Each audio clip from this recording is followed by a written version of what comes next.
오늘은 그리스도인 영성 세 번째 시간입니다. 영성이라고 하는 것은 우리가 외적으로 드러나는 신앙생활보다는 더 안으로 들어가서 신앙의 본질을 찾는 겁니다.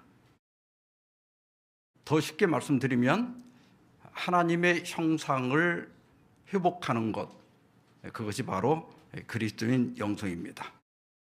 오늘은 세 번째 시간으로 굴욕이 없으면 겸손도 없다, 이런 제목으로 말씀을 드리겠습니다. 먼저 빌립보서 2장 5절로 8절입니다. 너희 안에 이 마음을 품으라. 곧 그리스도 예수의 마음이니 그는 근본 하나님의 본체시나 하나님과 동등됨을 취할 것으로 여기지 아니하시고 오히려 자기를 비워 종의 형체를 가지사 사람들과 같이 되셨고 사람의 모양으로 나타나사 자기를 낮추시고 죽기까지 복종하셨으니 곧 십자가에 죽으심이라. 아멘. 아우구스티누스와 그 제자 간의 대화라고 하는 것이 있습니다. 보통 어거스틴이라고도 많이 하죠. 그 제자가 물었습니다. 스승님, 하나님 앞에서 가장 큰 덕이 무엇입니까? 겸손이다. 그러면 두 번째로 큰 덕이 무엇입니까? 역시 겸손이다. 그렇다면 세 번째로 큰 덕은 무엇입니까?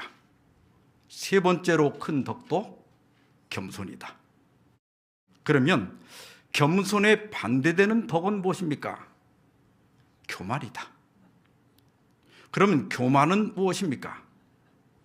자기가 겸손한 사람이라고 생각하는 것이 교만이다.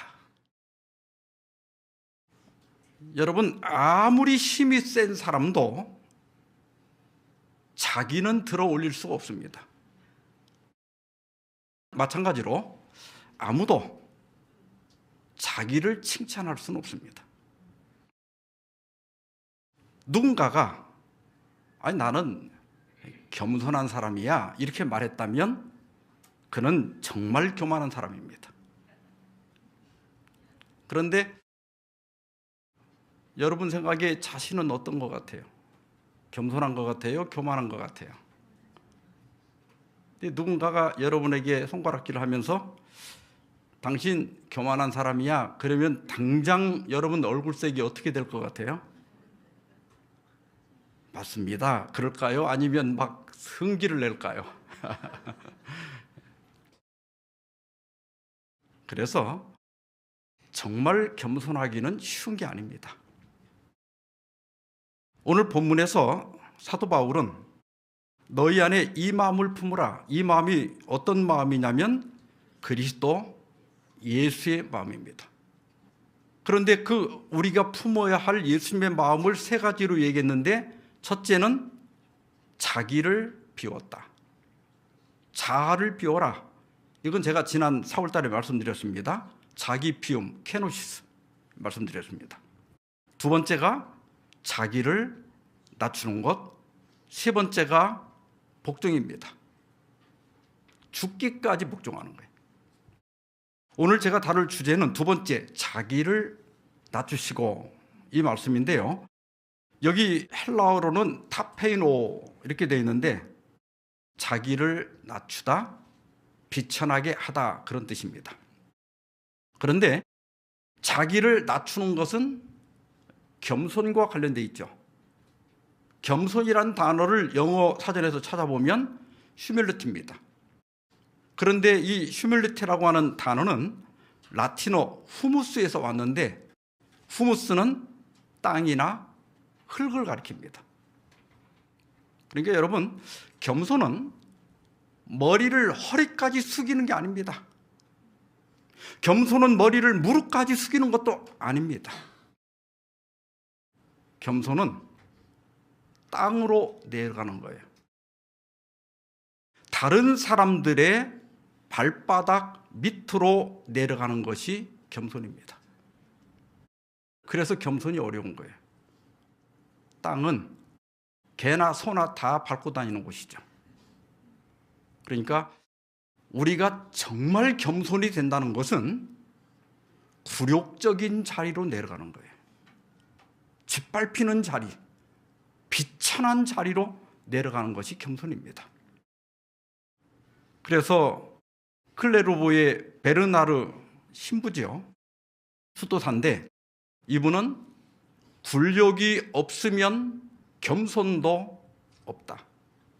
혹은 굴욕은 겸손으로 가는 길이다 그랬습니다.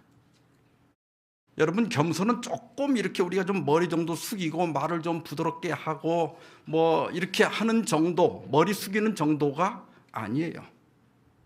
진정한 겸손은 굴욕까지 내려가는 겁니다. 겸손은 특별히 그냥 겸손 정도가 아니고요. 그냥 굴욕이 아니고 아주 비참한 상태를 가리킵니다. 자기가 이렇게 머리를 숙이는 게 겸손이 아니고 내가 머리를 숙이는 게 아니라 실제로 땅바닥 밑에까지 내려가서 더 이상 머리를 숙일 것조차도 없는 상태가 겸손입니다. 예수님을 잉태한 마리아가 엘리사벳을 찾아가죠. 그리고 이렇게 말합니다. 내 영혼이 주를 찬양하며 내 마음이 하나님 내 구주를 기뻐하였음은 그의 여종의 비천함을 돌보셨습니다. 근데 여기 비천함이 타페이노시스인데 굴욕, 비하, 겸비 그런 뜻이에요. 마리아는 그 원래 훌륭한 사람인데 머리를 숙인 게 아니고 더 이상 자기를 낮추고 작아질 여유조차 없는 가난하고 비천한 신분이었습니다. 이것이 마리아가 구세주의 어머니가 될 유일한 자격이었습니다.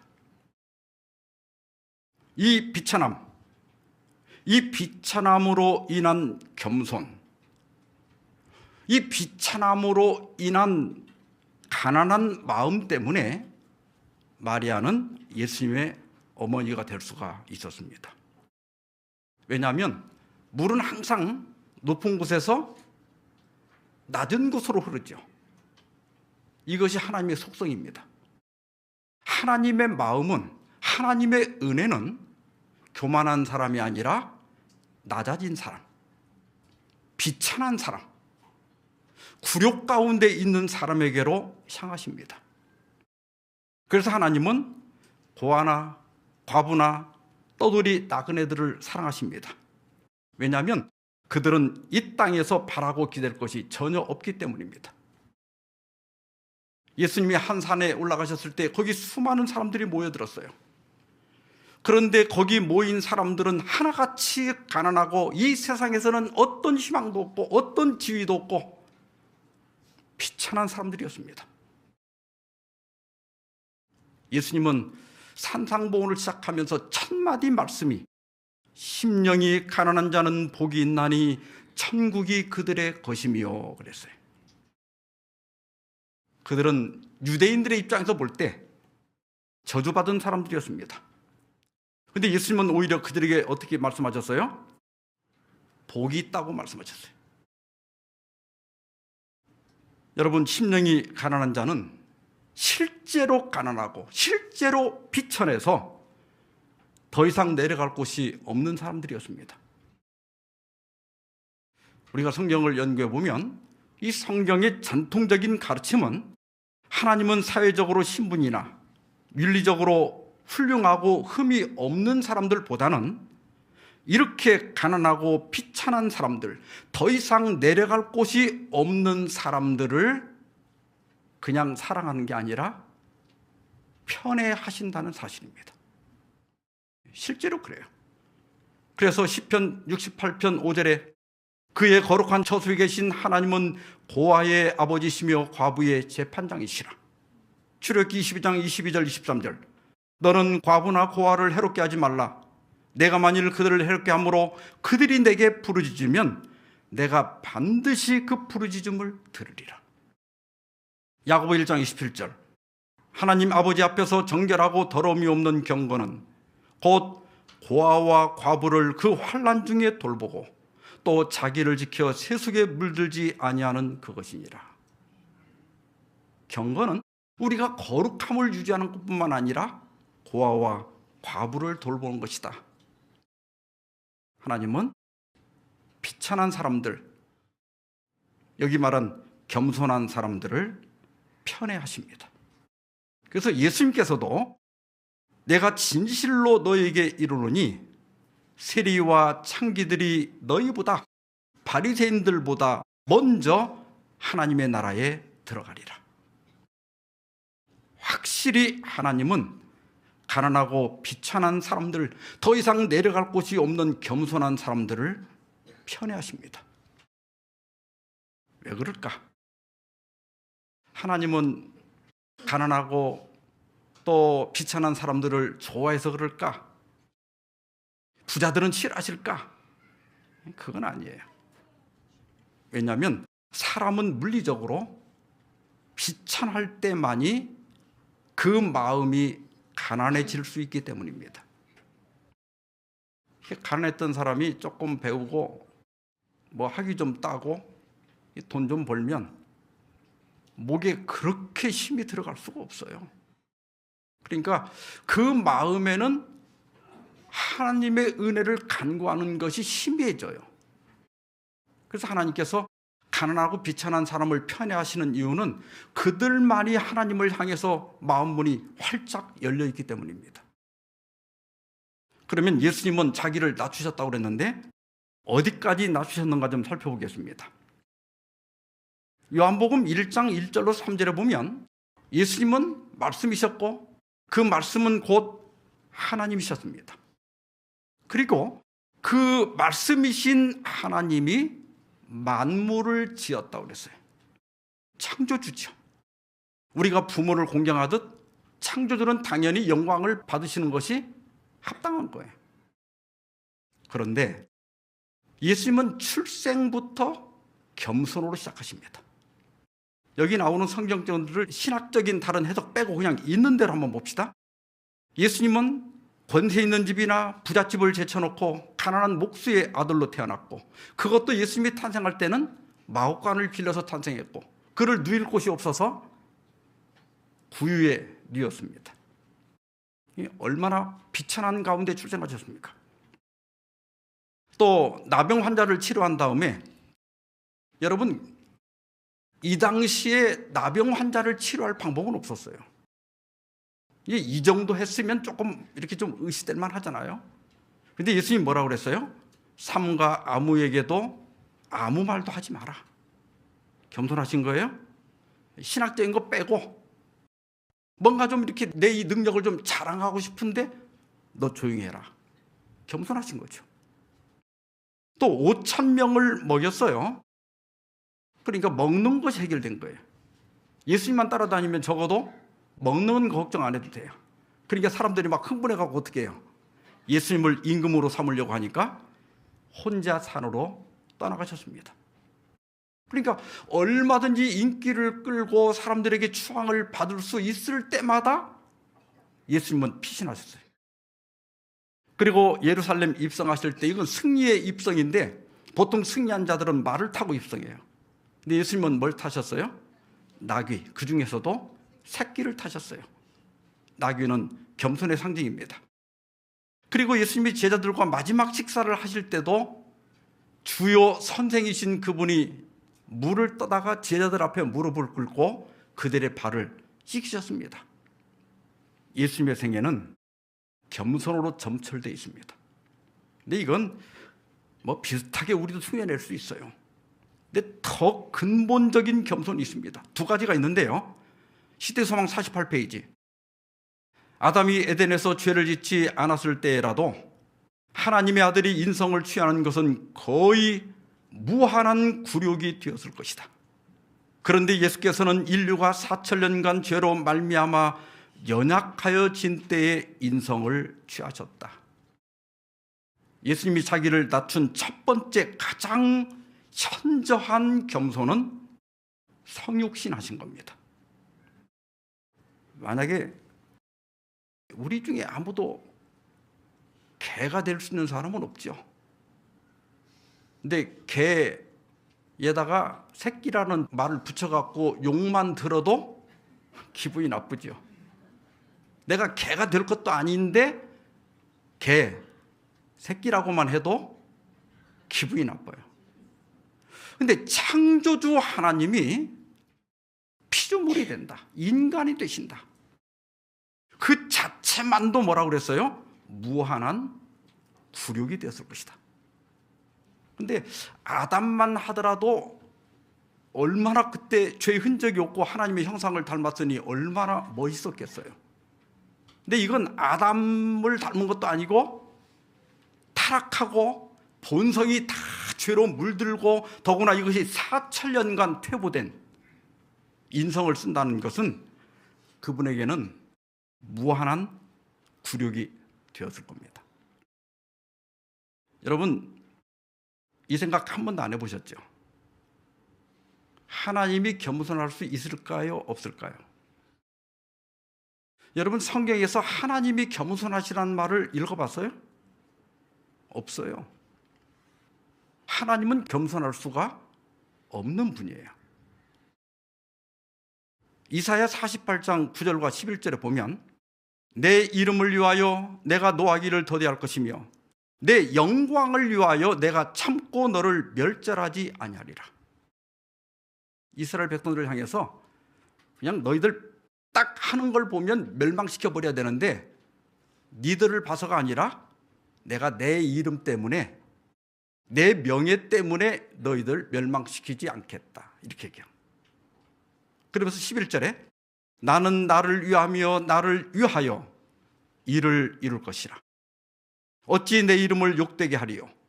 내 영광을 다른 자에게 주지 아니하리라. 아마 여러분들이 어떤 유명한 정치인이나 어떤 운동선수나 또 연예인을 안다면 굉장히 자랑하고 싶을 거예요. 그런데 만약에 그런 사람들이 우리가 이제 뭔가 이렇게 훌륭한 일을 내가 뭐 의사도 되고 뭐 내가 이 땅의 정치인도 되고 또 뭐 나가서 훌륭한 연예인도 되고 운동선수 돼가지고 막 이름을 날리는데 사람들한테 인터뷰를 하면서 제가요 이렇게 된 건 제 영광을 위해서 한 거예요. 제 이름을 높이려고 내가 이거 한 거예요. 이렇게 얘기하면 이건 도덕적으로 결함이 있거나 정신병자입니다. 근데 지금 하나님이 어떻게 하고 있어요? 하나님이 그러고 계신 거예요. 성경은 하나님이 겸손하다고 말하지 않습니다. 하나님은 겸손하시다. 이렇게 한 번도 말씀하지 않고 그 대신 뭐라고 그랬죠? 하나님은 사랑이시라 이렇게 말해요. 여러분, 하나님이 자기 이름을 높이는 것은 자기 기쁨을 위해서가 아니라 우리의 기쁨을 위해서입니다. 제가 아이를 키우면서 이제 우리 아들이 뭘 자꾸 이렇게 사달라고 그래요. 뭐 게임기를 사달라고 하고 뭐 책이나 이런 건 당연히 사주지만 그 당시에 게임하고 싸움이잖아요. 그때는 이게 게임 팩이 나왔어요. 그런데 나중에 보니까 이 게임 팩이 처음에는 뭐 몇십 개 들어있더니 그 다음에는 몇백 개로 이렇게 자꾸 늘어나니까 이게 값이 자꾸 올라가요. 근데 얘가 이걸 사달라고 할 때 어떤 때는 제가 돈이 없었어요. 그래도 아빠가 목사라서 돈이 없어 못 사줘 이런 말을 한 번도 한 적이 없어요. 내가 사줄 수는 있다.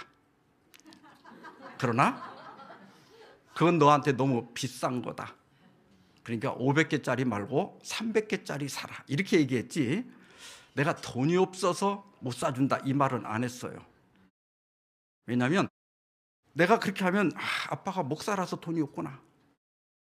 야 이게 교회 다니는 게 별로 좋은 게 아니구나 이렇게 생각할까 봐 내가 나를 위해서가 아니라 우리 아들의 신앙을 위해서 돈 없다는 티를 안 냈습니다.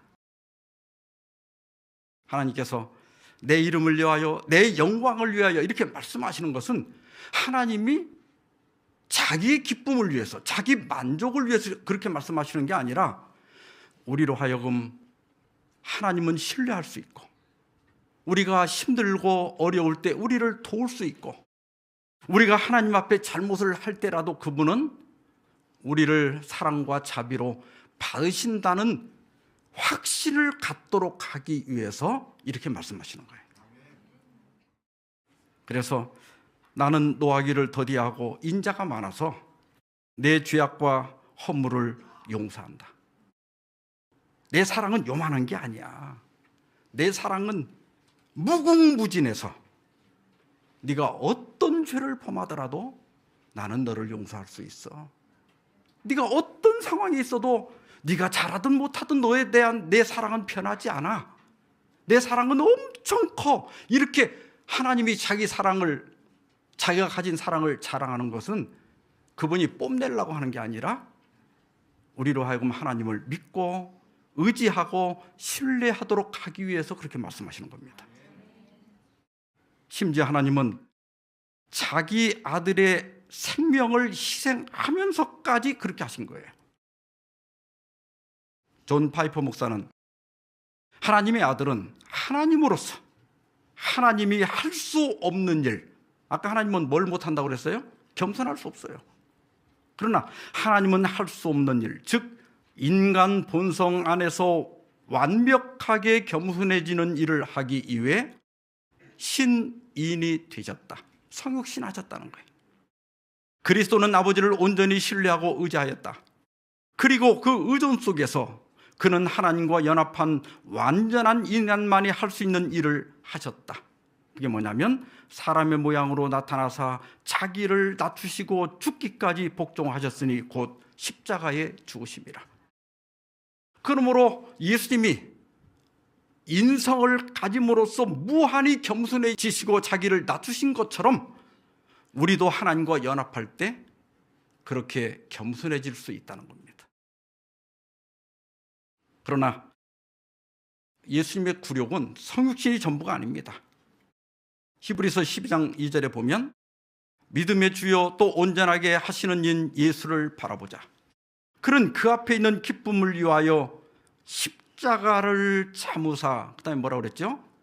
부끄러움을 개의치 아니하시더니. 여기 부끄러움은 아이스키네인데 아이스코스, 이렇게 수치, 창피라고 하는 단어에서 나온 거예요. 그러니까 예수님은 십자가의 그 수치와 그 창피를 개의치 않았다. 그 창피를 무시했다. 왜요? 그 앞에 있는 기쁨을 위하여. 자기가 이렇게 수치를 당하고 이렇게 굴욕을 당함으로써 우리를 구원할 수 있다면, 나를 구원할 수 있다면 괜찮다. 이것이 예수님의 낮아짐입니다. 이 예수님의 굴욕이 우리에게 소망을 주었고 우리로 다시 살게 했고 영생의 소망을 갖고 살 수 있게 한 겁니다. 시대소망 700페이지입니다. 그리스도께서는 학대와 모욕으로 극심한 고통을 당하셨다. 그분은 자기가 창조하시고 또 그들을 위하여 무한한 희생을 치르려고 하는 자들의 손에서 온갖 모독을 당하셨다.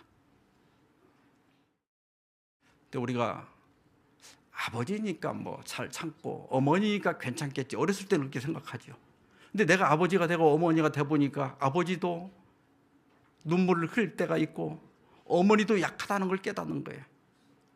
여러분, 예수님이 학대를 받으시고 모욕을 받으시고 모독을 당하신 것은 결코 쉬운 일이 아니었어요. 사탄의 지배 아래 있는 인간들에게 둘러싸이는 것은 그분에게 몸서리 나도록 지긋지긋한 일이었다. 예수님의 자기를 낮추심은 수치와 창피와 굴욕의 길이었습니다. 왜 이렇게 하셨을까? 시대소망 755페이지. 성난 파도를 잔잔케 하시고 거품이 있는 파도 위를 걸으셨으며 귀신들로 떨게 하시고 질병이 물러가게 하셨으며 소경의 눈을 뜨게 하시고 죽은 자를 살리셨던 그분이 자기 자신을 제물로 십자가 위에 바치셨다. 이것은 다 그대를 사랑하기 때문에 그렇게 하신 것이다. 죄를 짊어지신 그분은 거룩한 공의의 진노를 견디시고 그대를 위하여, 나를 위하여 죄 그 자체가 되셨다. 예수님이 자기를 낮추시고 굴욕의 맨 밑바닥으로 내려가셨기 때문에 우리에게 대한 죄의 치료제를 제공할 수가 있었고 오늘 우리가 구원을 노래할 수 있게 된 겁니다.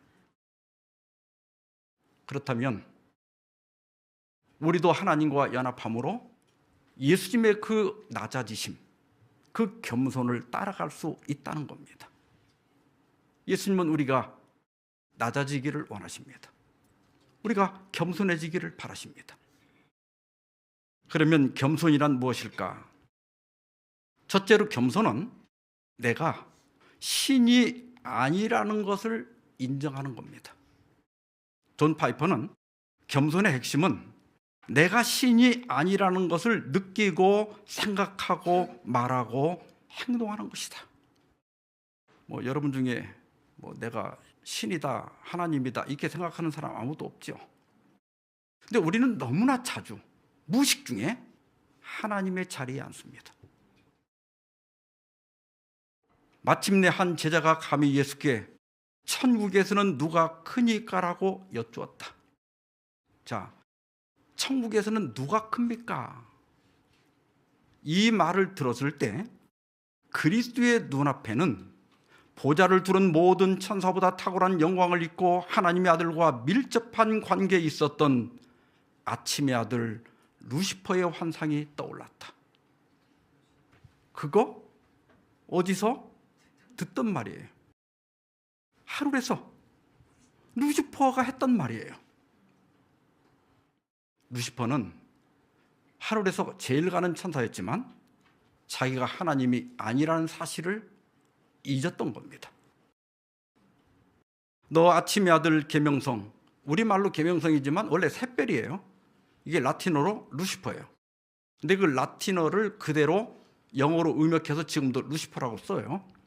자, 아침의 아들 루시퍼여, 내가 내 마음에 이르기를 내가 가장 높은 구름에 올라 지극히 높은 자와 비기리라. 예수님은 당연히 자기 것인 것을 어떻게 했어요? 비우고 내려오셨어요. 근데 루시퍼는 어떻게 했어요? 자기 것이 아닌 것을 가지려고 했어요. 이것이 비극의 시작이었습니다. 루시퍼가 원한 것은 하나님의 권력이었지, 우리 시대의 소망이 여기 능력이라고 그랬는데 루시퍼가 하나님의 능력을 가질 수는 없죠. 파워인데 여기는 권력이라고 번역하는 게 맞아요. 루시퍼가 원한 것은 하나님의 권력이었지 그의 품성은 아니었다. 루시퍼는 자기 자신을 위하여 가장 높은 지위를 구하였던 바, 그의 정신에 자극되어 움직이는 자마다 그와 같은 일을 행할 것이다. 이렇게 되면 이간과 불화와 분쟁은 불가피하게 될 것이다. 지배권은 가장 강한 자의 절품이 된다. 사탄의 왕국은 완력의 왕궁이다. 여러분, 하나님 나라에서 사람을 움직이는 원리는 자유지입니다. 하나님께서 복과 저주를 제시하시고 네가 선택하라는 거예요. 그래서 생명을 선택하면 영생을 주고 죽음을 선택하면 죽으라는 거예요. 이게 하나님 나라의 원칙이에요. 근데 사탄의 나라의 원칙은 완력입니다. 독재하는 거예요. 독단적인 지배, 완력, 강제, 강요, 갑질, 이건 전부 사탄의 왕국의 정신입니다. 여기 우리 진례불교회에 우리 젊은 어머니들이 많이 계셔서 제가 예화를 조금 우리 젊은 엄마들을 위해서 좀 준비해 봤습니다. 여기 두 가지 상황이 있는데요. 여러분들은 1, 2, 3번 중에 여러분들의 반응이 몇 번인지 한번 마음속으로 꼽아보세요. 아이가 장난감을 어지러 놓고 TV를 보고 있다. 엄마가 장난감 치우고 TV를 봐라. 아이 싫어. 이때 나의 반응은 1번, 지금 당장 안 치우면 TV를 못 보게 할 거야. 2번, 에휴 하면서 자신이 장난감을 치운다. 3번, TV를 보느라 지금은 하기 싫구나. 그러면 언제 할 거니? 정답을 찾지 말고 여러분이 솔직하게 평소에 어떻게 말했는지를 찝어야 돼요. 두 번째 상황입니다. 넘어져 무릎을 다친 아이가 울면서 상처를 보여준다. 이때 뭐라고 말해주겠는가? 1번, 얼마 안 다쳤구만. 괜찮아. 이 정도 가지고 뭘 울어? 2번, 울지 마. 이리 와. 내가 밴드 붙여줄게. 3번, 많이 아파? 어떻게 해줄까? 여러분 주로 몇 번 말을 자주 하십니까? 1번을 주로 쓰시는 분들은 통제형 부모라고 그래요. 명령하고 반대할 여지를 주지 않고 처벌과 보상을 사용하는 거예요. 이제 아이가 이렇게 성장하게 되면 비진취적이 되고 기가 죽어 있거나 혹은 반항아가 될 소지가 크다. 2번은 허용형 부모라고 그래요. 응석을 받아주고 마음대로 하게 방임을 하고 부모가 아이들의 봉사자, 집사가 되는 거예요. 아이를 떠받들고 살아요. 근데 이렇게 자란 아이는 규정이나 규칙에 반항하고, 왜냐하면 어려서부터 내 마음대로 살았기 때문에. 그래서 협동하는 법을 배우지 못해서 사회생활에 문제가 있을 수 있다. 3번은 민주형 부모입니다. 일정한 제한 안에서 자녀들의 자유를 허락한다. 그리고 부모와 자녀 관계는 평등하게 유지한다. 이런 아이들은 독립적이고 유능한 사회인이 될 수 있고 높은 자아 존중감을 갖게 된다. 나는 어떤 유형의 부모인가? 어떤 어머니가 저하고 계속 아이 문제 때문에 상담하면서 제가 그 어머니한테 지금 어머니는 통제형 어머니입니다. 그랬더니 기분이 나빴나? 한 2주 동안 전화가 안 오더라고. 전화가 다시 왔어요. 그러면 민주형은 어떻게 하는 겁니까? 이렇게 묻더라고. 그래서 이제 밖에 비가 와요. 애가 이제 학교를 가려고 하는데 이제 밖에 비가 와요. 그래서 어머니, 그때 아이한테 뭐라고 합니까? 그랬더니 당연히 뭐라고 그럴까요? 우산 쓰고 가, 이렇게 얘기하겠죠. 자, 어제 저녁에 기온이 갑자기 떨어져가지고 오늘 굉장히 추워져서 옷을 좀 두껍게 입어야 돼요. 그때 아이에게 뭐라고 할 겁니까? 그랬더니 당연히 오늘 잠바 입고 가. 그렇게 답을 하더라고요. 그래서 제가 그래서 어머니는 통제형입니다. 그랬더니 그럼 민주형은 어떻게 하냐요? 이게 답을 모르는 거예요. 민주형은 지금 비가 오는데 어떻게 할래? 이렇게 물어보는 거야. 지금 추워졌는데 어떻게 할래? 그래서 그 아이가 선택하게 해주는 거예요. 근데 만약에 아이가 나 옷 입는 거 싫어, 나 그냥 갈래, 그러면 그냥 나가서 감기 걸리게 놔둬야 돼요. 그래야 그 아이가 추워졌을 때는 옷을 두껍게 입어야 되는구나, 이걸 배우게 되는 거야. 옛날에는 기억력이 좋아서 시험 잘 보는 애가 좋은 대학에 들어가고 수입이 높았어요. 지금 여러분 아이들 세대는 기억력 좋은 아이가 성공하는 게 아니라 문제 해결 능력이 뛰어난 아이가 성공하는 거예요. 그래서 어렸을 때부터 그 아이에게 어떻게 할래 해서 그 아이가 스스로 문제를 해결하고 대처하는 법을 배우도록 해야 돼요. 내가 이렇게 얘기했더니 제가 통제형이 맞나 보네요, 이러더라고. 우리가 아이를 기를 때 민주형은 한계를 이렇게 지어줍니다. 그러니까 그 아이가 이제 학교 갔다 와서 공부도 해야 되는데 게임도 해야 되잖아요. 근데 원칙을 정해주는 거예요. 숙제를 먼저 해놓고 나머지 시간은 네가 마음대로 써라. 거기에 이제 원칙을 하나 정해주는 거예요. 아이들이 결혼 정년기가 왔을 때도 누구든지 네가 좋아하는 사람하고 결혼해도 되지만 일단 신앙을 해야 된다. 제가 그렇게 했어요. 일단 우리 재림 신자야 된다. 나머지는 네가 알아서 해라. 근데 거기 어머니가 끼어들어갖고 뭐 키가 작아서 안 된다, 뭐 살아보면요, 키하고도 아무 상관없고 눈 작다고 아무 상관없어. 나는 살다가 이 사람 눈이 작아서 못 살겠어요, 이혼하겠어, 이런 사람 하나도 없어. 다 성격이 안 맞고 습관이 안 맞아서 싸우는 거고 이혼 못 사는 거지. 그냥 애가 좋다고 하면 네가 좋으면 됐다. 그게 민주주의예요. 자, 우리 다 같이 일단 정리합시다. 시작. 겸손은 내가 신이 아니라는 것을 인정하는 것이다. 그러니까 교회에서도 독재를 하면 안 돼요. 그리고 내가 어떤 의견을 내고 그 의견이 100% 맞더라도 한 70% 정도만 교회가 받아주고 30%는 안 받아들여도 괜찮아야 돼요. 교회는 100% 성과를 내고 한 사람을 잃어버린 게 아니라 그 한 사람을 잃어버리지 않고 70% 성과를 내는 곳이에요. 여기는 돈 버는 사업체가 아니거든요. 그래서 너무 자기 뜻대로만 하려고 하면 안 돼요. 그게 내가 신의 자리에 앉는 거예요. 자, 두 번째, 겸손은 자기 실상에 대한 진정성입니다. 이현학 신부님은 복음적 겸손은 겸양지덕도 자기 피하도 아니다. 이른바 이제 셀프 디스라고 그러죠. 자기 괜히 겸손한 척하고 이런 거 아니라는 거예요. 참된 겸손은 스스로의 실상을 있는 그대로 인식하고 수용하는 인격의 진정성이다. 겸손은 남 앞에서 어떻게 처신하느냐의 문제가 아니고요, 자기를 어떻게 평가하느냐의 문제입니다. 이것은 윤리의 문제가 아니라 인식의 문제입니다. 자기를 괜찮은 사람으로 보는 것, 때로는 자기를 대단한 사람으로 보는 것, 이 자체가 교만이고 죄예요. 우리 솔직히 이 사회에서 아무리 지위나 명예나 돈이나 모든 걸 가졌다 하더라도 우리 내면 내가 알잖아요. 내가 얼마나 나쁜 놈인지 알잖아요. 그래 안 그래? 여러분이 좋은 아내고 좋은 남편인 것 같아요?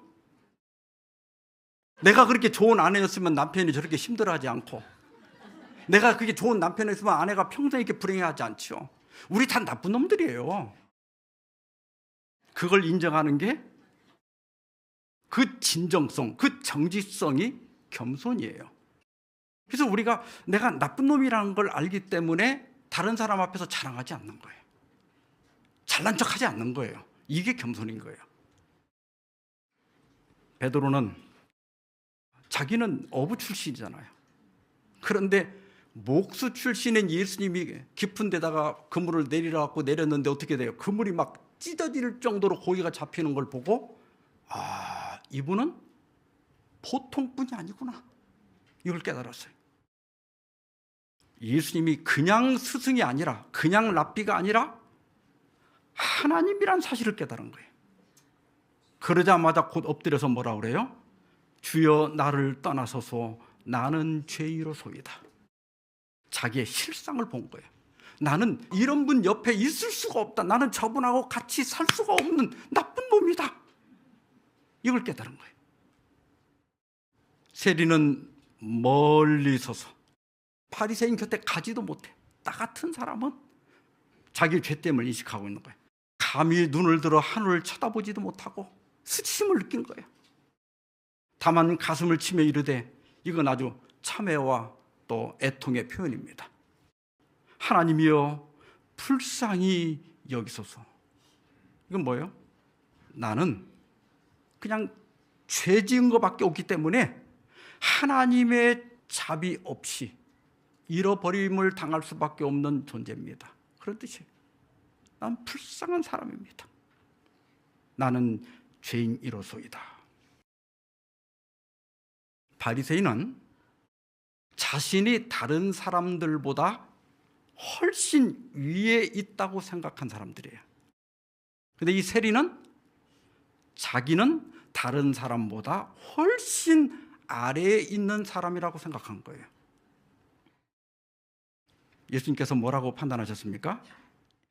이에 저 바리새인이 아니고 이 사람이, 세리가 의롭다 하심을 받고 그의 집으로 내려갔느니라. 그러면서 여기 부정적인 면과 긍정적인 면을 말합니다. 무릇 자기를 높이는 자는 낮아지고, 사탄이 그랬고, 그죠? 바리새인이 그랬습니다. 무릇 자기를 낮추는 자는 높아지리라. 세리가 그렇게 높임을 받았고 또 예수님이 높임을 받았습니다. 자, 두 번째 겸손입니다. 다 같이 한번 읽고 정리합시다. 시작. 겸손은 자기 실상에 대한 진정성이다. 그 다음에 세 번째로, 겸손은 대가가 커져도 순종하는 겁니다. 데이빗 매티스는 겸손은 하나님을 주님으로 순종할 뿐 아니라 순종에 따르는 대가가 커져도 계속 순종하는 것이다. 겸손은 한동안 순종할 만큼만 순종하고 그 다음에는 내 방식대로 하겠다고 말하는 것이 아니다. 주님의 방식대로 언제나 끝까지 하나님이라고 말한다. 여러분, 진리 깨달아서 손해봤어요? 이익봤어요? 교회 옮기시고 친구들 떠나가고 조롱받고 손해본 거예요? 이익 본 거예요? 여러분, 마태복음 13장 44절에 밭에 감추인 보화 비유가 나오죠? 여기 밭은 성경이에요. 그 성경에서 보화를 찾았다는 것은 복음의 진리예요. 여러분이 그 진리를 취하기 위해서 여기 뭐라고 했는가 하면 자기 소유를 다 파는 거예요. 물질적으로 보면 손해본 거예요. 그러나 진리를 찾은 것은 이익 본 겁니다. 물질적으로는 손해봐요. 친구도 떠나가고 조롱도 받고 손가락질도 받고, 그러나 그게 다는 아니라는 거죠. 그 다음에 값진 진주의 비유에서도 여기 장사, 진주를 구하는 장사는 진리를 찾는 사람들을 나타내고 극히 값진 진주는 예수님을 상징합니다. 예수님을 믿기 위하여 예수님 때문에 자기 소유를 다 팔았어요. 세상적으로 볼 때는 손해본 거예요. 그러나 영적으로 볼 때는 비교할 수 없는 이익을 얻은 거예요. 그래서 우리가 진리를 따르고 예수님을 믿기 위하여 때로는 조롱을 받고 때로는 어떤 물질적 손해를 본다 할지라도 그걸 손해라고 생각하지 않는 것, 당연하게 받아들이는 것이 겸손입니다. 내가 교회 다니면서 좋은 그리스도인이 되기 위해서는 내 마음대로 살아야 돼요, 내 성질대로 살아야 돼요, 조금 죽이고 살아야 돼요. 죽이고 살아야 돼. 양보하고 때로 헌신하고 때로 싫어도 하는 것, 그게 겸손한 거예요. 나는 그거 못하겠어. 아직도 내가 교만해서 그런 거예요. 고린도서 8장 9절, 우리 주 예수 그리스도의 은혜를 너희가 알거니와 부유하신 이로써 너희를 위하여 가난하게 되심은 그의 가난함으로 말미암아 너희를 부유하게 하려 하심이라. 근데 여기 가난하게 되셨다는 말은 원문대로 하면 극도로 가난하게 되다, 극도로 거지가 되다. 예수님은 하나님이셨는데 그걸 다 비우고 내려오셨기 때문에 거지가 된 거예요. 뭐 하기 위해서? 우리를 부유하게 하기 위해서. 그래서 우리는 예수님 믿고 손해본 게 아니라 부자 된 겁니다. 찰스 웨슬리가 그 회심하고 바로 지은 찬미가가 722장 주 보혈로 날 사심은 이 찬미인데 5절까지 있는데 우리 찬미가에 이 3절 요 가사가 잘 안 나타났는데 그 3절 가사 중에 제가 파랗게 칠해 놓은 부분이요, 예수님은 사랑 외에는 모든 것을 비우셨네.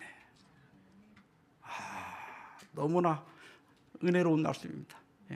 사랑 외에는 모든 것을 비우셨네. 여러분, 우리가 예수님을 따를 때 겸손이 필요한데 예수님과 함께 낮아져야 하는데 사랑 말고는 자존심이고 과거의 내 경험이고 뭐 내 사회 지위이고 명예고 다 내려놓을 수 있는 것, 그것이 자기를 낮추는 거고 그것이 진정한 겸손입니다. 자, 다 같이 또 정리합시다. 시작. 겸손은 대가가 커져도 순종하는 것이다.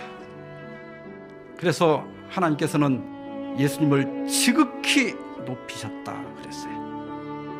마지막 베드로전서 5장 6절 읽고 마치겠습니다. 시작. 그러므로 하나님의 능하신 손 아래에서 겸손하라. 때가 되면 너희를 높이리라. 아멘.